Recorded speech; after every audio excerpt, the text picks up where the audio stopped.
All right, welcome to church for the rest of us. And I'm here again, high atop our studios at Family Church in West Palm Beach, Florida, downtown. Social distancing via podcast with my compadres in ministry. I've got Carly and Aaron and Leslie are all here. Aaron Philippone serves as our campus pastor at Family Church Gardens, but he also oversees all of our campus pastors. So he's in charge of a really important team here at Family Church. So Aaron, glad to have you with us and appreciate all the good work that you do. Thank you. And everybody already knows Leslie Bennett, the voice of the podcast, the voice, and our engineer, Carly Seelman. Hello. So Leslie, we're off and running in a coronavirus crisis, but we're working hard to create some opportunities to care for people that we never really had before. That's right. So we're having to really spin up some things quickly where we don't have face-to-face, in-person contact like we normally do. Mm-hmm. And we have 13 campuses, as Pastor Aaron knows, and he helps shepherd those campus pastors who shepherd all of our people.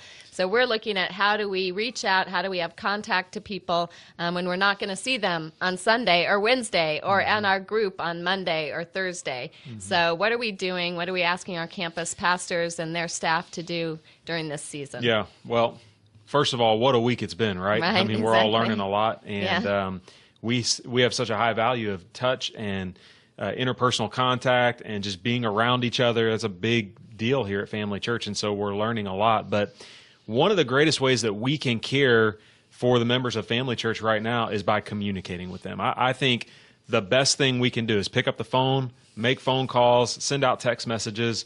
I don't want to underestimate the power of the pastor or the minister's voice at a time like this.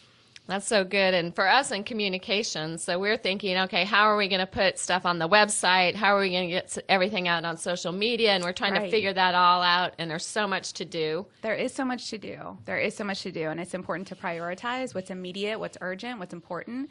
But yeah, we're kind of in give us the content mode right now. Right. Mm-hmm. But we're thinking about that. And then I had a conversation with Pastor Aaron yesterday, and he kind of reminded me, really the most important thing right now is that our people are hearing from us. Mm-hmm. So I see a lot of churches trying to be online, trying to be on Facebook and social media, and that's important. But I think what you all are doing is even more important. Yeah, and people, they want to hear from our pastors and our ministers, and they need a sense of comfort just knowing that we as believers have not lost our hope. We've set our eyes on Jesus. The church has been in difficult situations in the past, and we'll be in difficult situations in the future, and Jesus is still in charge. And so they just need to hear from their spiritual leaders at a time like this. Yes. Well, I think, Aaron, one of the things that you've done really well is you've given our campus pastors some specific direction and even some easy-to-use tools that really churches of any size could use. Because the Family Church Network, although together we're a large church, we're actually a network of medium and small-sized churches. So could you just share with our listeners some of the specific direction you've given to our team on how they should be staying in touch, how they can track that and build a system for that so they're not just going off the top of their head making phone calls? Talk to us a little bit about that. Well, one of the great things about the way that this has unfolded in a time like this is that we're living in a day where we have technology at our fingertips and we can easily get in touch with our key leaders. And so one of the things we've developed is just a shared spreadsheet that all of our team members can access at various campuses. And we've got a column in place each week where we're making sure that we're checking up on our leaders. And so if we go, 3, 4, 5 weeks into this, we don't know how long this could last. This could last months. We want to make sure that one of our leaders doesn't fall through the cracks. And so we don't want, 2 or 3 weeks to go by without them having gotten some personalized communication from their leaders. And so talk to us about the specific tools, though. So we use a spreadsheet. What spreadsheet are you using? I'm using Google Sheets, and so it's just a live shared spreadsheet that anyone on your team can use if they have a Gmail account. And so everyone at the Gardens campus is on that sheet. We're able to see each other's comments. We're able to interact with it. And then we can scan through and easily see, oh, man, one of our leaders hasn't had any contact in a couple of days or a couple of weeks. And so then we can get on it and reach out to them. And do you think that is this Google spreadsheet the way that you're doing it? Is this super sophisticated? Like, do you have to have multiple full-time admins to run this? No. Or, no? No, totally easy. Anyone can do this. We have campuses. One of our campuses averages about 75, and they're doing this with volunteers, with support from key leaders that are also helping to contact their church family. And so, no, this is something that anyone can do at any size without any administrative support. It's super simple. And so when you have a typical phone call and you're coaching guys and girls on how to call, what should they say on the call? So you call somebody, you don't really want anything from them right now. What are you saying? Yeah. Well, the main thing is just reassuring them that we are a family. And so we're walking through this together. And just like you would with your own children, just like you would with anyone that lives in your home, we're going to walk through this together. We don't really know what the future holds on this, but we do know who holds the future. And so our hope is in the Lord. Did you just come up with that? Man. That's really good. That's Somebody write that down. I think that's a tweet somewhere. And so Did you get the People come up with That's that. right. Where is Yeah, that from? somewhere. But just, high touch. We want to hear from you. Right. We're producing some content as well. And so we're trying to upload some, iPhone videos on Facebook and things like that. And so one of the things we're telling our church family is, hey, you get to see us right now. We want to see you. Snap a picture. that's Tell so us how good. things are going. Text it to your pastors. Put it on social media. We want to know how you're doing. And I think that just means the world to our people. Yeah, I couldn't agree more. Now, Leslie, one of the things that we're working with communication-wise is some different tiers of content that we can put out. And we haven't got a fully thought through system. We're Right. definitely building the plane while we're flying it. But right now, talk a little bit about our thinking about how we're tiering this content.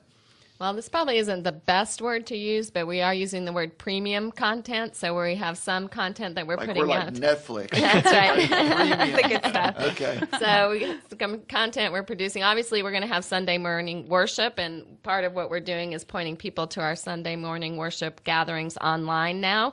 We've chosen to go with a strategy of actually having set times so that we have that sense of we actually are together doing worship, even though it's virtual. We're not in person. So that's what we're putting together. We're going to put together some Bible study content. We're going to do some other things that we'll put to all of our campuses, and then we're encouraging our students team to put some things together, our kids team to put some things together, our groups to put some things together, each of our individual campuses. So we're kind of, premium, which is going to go out to all of our churches. Right.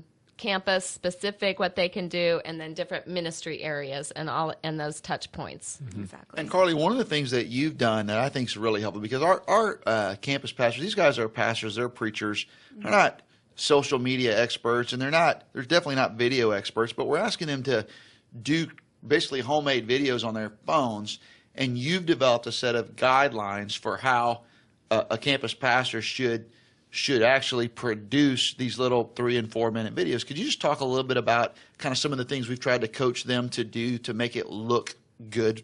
Sure. We developed a resource for the campus pastors and the directors. And it's basically a one-sheet guide, and it just kind of walks them through the best practices of filming a video, a selfie video. And those are super authentic. People are responding really well to them on social media. So it's little things like making sure the phone is horizontal and not vertical, making sure that it's filmed at a 1080 DPI. So those little things are really helpful. Making sure the background is something that's colorful. Like a blank wall? Like not a blank wall, like not a hostage Look situation. like a hostage back there, yeah. Like Pastor Aaron just said. So just little things like that, tips and tricks that just set them up for success. Yeah, and I think that's really, really helpful. Is there a way, Leslie, that we could post kind of that one pager of guidelines Sure. somewhere so our listeners could get Definitely. to that? Yeah, we put that in our show notes. Yeah, we would love to do that, because I actually think that could be very helpful to people, because a lot of our listeners are maybe they have one staff person or 2 staff people, and they don't have any video people, and so they're just like, oh my gosh, they've never done this before. So you see a lot of guys, shooting, themselves in front of an iPad, which is better than nothing. But maybe there's some things we could do where they could take the same tools that they already have and elevate their game a little bit. Yeah, And I just think a that would little be really pro great. tip. Anytime you're looking down at the camera, not a good angle for anybody. So should try to look up at the camera. Yes. Yeah, eliminate those neck rolls, guys. Yeah. Eliminate the neck rolls. That's very important. Now, Aaron, as we've talked to our campus pastors, and they're starting to really do this, to double down on personal contacts, to double down on creating, multiple kind of Facebook posts. What kind of things are you coaching them to say in these Facebook posts? What should they be doing? Well, one of the things that we're really excited about is that we're pointing everybody to a Sunday gathering. And Yeah. I think it's so important that we just continue to carve out time as families to meet together and have church, whatever that needs to look like. And so I'm excited about that because, like, especially this week, we're going to take the Lord's Supper in every home across Family Church families. And we're going to ask them to fill out a digital Get Connected card because we want them to know their pastors are praying for them through the week. Right. And we want to get all those prayer requests in. And so we're pushing them to have that Sunday gathering point where they keep Sundays as a priority for their family as we're thinking about how to navigate through uncharted waters. Yeah, and I tell you, I'm really looking forward to this just personally. So being able to have a church service that we're going to release at these different times, it's going to be pre-recorded. I mean, it's going to feel loud. It'll be recorded. Some, like my part will be recorded that day, but I'm not going to preach 3 different times. We're just going to release. So I'm going to get to preach and then go home and then turn on our television and have church with my family, which is a real thrill for them to go. I get to go home and then they get to watch me on TV, which is what I'm sure that'd every be great. child's dream, right? So, but it is going to be fun because we're going to get to take the Lord's Supper together in our home and sing together and open our Bibles and take notes. And I think it's going to be a special time that I'm actually really looking forward to. Now, Aaron, if there was one thing you'd say to our listeners, because we got guys, they look at a church like Family Church and they say, we don't have resources, we don't have staff like that, we don't have a video team, we don't have a podcast. What are some things that you just say, listen, a church of any size, if you have an internet connection and a phone, what would you tell them to prioritize during this time? So we really don't know what the future is going to hold on how all this can play out. And we don't really know the best ways to provide care in the future. But what we do know is that right now, the best way to care is through communication, text messaging, phone calls, as much as you can communicate with your people. And then in the future, we'll see what happens. Right now, we're collecting databases and trying to figure out, do we have volunteers in the medical profession that we want to lean on in times of need if we need to. Right now we're putting together some moms who can teach other moms how to do e-learning or homeschooling. What resources can we gather from volunteers who are stuck at home right now but want to serve their church family? So we don't know what it's going to all look like in the future. Right now, the best way to care is by communicating. In the future, it may be volunteers going to pick up groceries for senior adults who can't leave their home, taking laundry to the dry cleaners, things like that. And so we're trying to prep and be prepared. Those are things that anyone can do at any level. We've got all these volunteers who love Jesus and want to serve but don't know how. And so for right now, we're just collecting information. Yeah, I have a quick story. Actually, one of the members at our village campus, he was going to serve on the First Impressions team, but he also is a professional video producer. And so he reached out to us and he said, since I can't serve on First Impressions, could I make a little video for you each week? And we said, yes, absolutely. please. Yes, please. So I thought that was really cool that people were thinking that way. I can't do this for my church, but maybe I could do that. Yeah. I'm sure you have tons of stories. Like, do you have stories already you're hearing from people and what they're doing? We do, and there's going to be more, but right now more than ever, we want our church family to think creatively about how they can live as the church out there. So every time we close a service at every one of our venues, that's our benediction. We tell our church family, we've been the church in here, let's go be the church out there. Now more than ever, we need our church thinking creatively about how to do things like that. Yeah, and I think one thing I want to revisit a little bit more specifically is you are building at every campus. You're having our campus pastors build teams of people because you can get meals to kids in schools, and we help with that, and we have a feeding ministry and all, but I really think the best time for the church to shine is yet to come, because I think 2 weeks from now and 3 weeks from now, when there are hundreds and hundreds of people with COVID-19 in every municipality, then I think we're going to have people in our own church with COVID-19 that are holed up in their homes. Some of them are going to have no family connections. We're building teams now. Can you talk just a little bit about that? Yeah, so some of the teams that I mentioned would be like medical professionals. We want them to be able to train young, healthy members of our church on how to go out and be around those who've been infected with COVID-19. We're connecting with first responders Once again, we don't know what the future holds. And so right now we're building our database to know what that's going to look like. Homeschool professionals, people that know how to teach other moms how to keep their kids engaged in e-learning in a process like this. And so honestly, we're just putting it out there for our church family to tell us, how would you like to serve? And they're coming up with some of these ideas on their own. So we really don't know what all the categories are. And I do think that specifically, and this is something that churches of any size anywhere in the country could do. You could begin right now building teams of people who would be lower risk for catastrophic experience with COVID-19.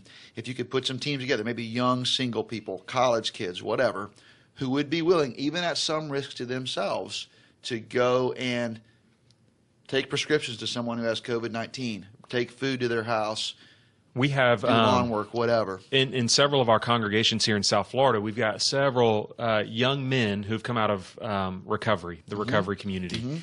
And they thrive on community. They need to be around people right now. And so this has hit them in a particularly hard way.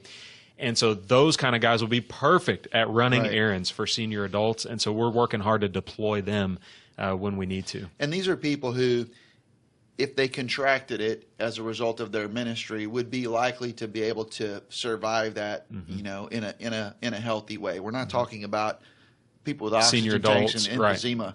We're talking about people who could maybe handle this better. And so we're really looking into that. And I'm so thankful for your leadership, Aaron.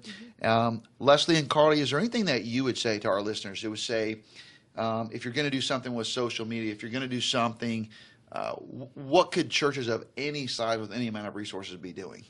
Well, I really think a lot of churches are. I mean, sometimes you feel like it has to be perfect before you put it out there. And so I think we just have to think it doesn't have to be perfect. Like Aaron said, people need to hear from us. If social media is the best way to hear from us, because we don't have everybody's phone number. We only know you if you make yourself known to us in the church world. So you might be connected to our church, or people are connected to your church that you don't know about. And through social media, through your website, you can still connect with those people. So I would just say, whatever it is, just put it out there because it's something. What would you say, Carly? Yeah, absolutely. I would agree with that. I would also say this is a great opportunity for cross-functional collaboration, working with other ministry areas to see what ideas they have, because they know their audience best. So creating content that's meaningful to that audience. And then also mobilize volunteers. I think we have a lot of people that want to help with social media, a lot of creative people, a lot of people that are friendly with tech. So I would say mobilize those volunteers. And that's things that they can do from home while they're distancing, right? That's right. All right. Well, thanks again for joining us for Church for the Rest of Us. This is all of us signing off, and we are social distancing all the way into the future. So stay in touch, and we'll be releasing more podcasts as we work through this crisis together.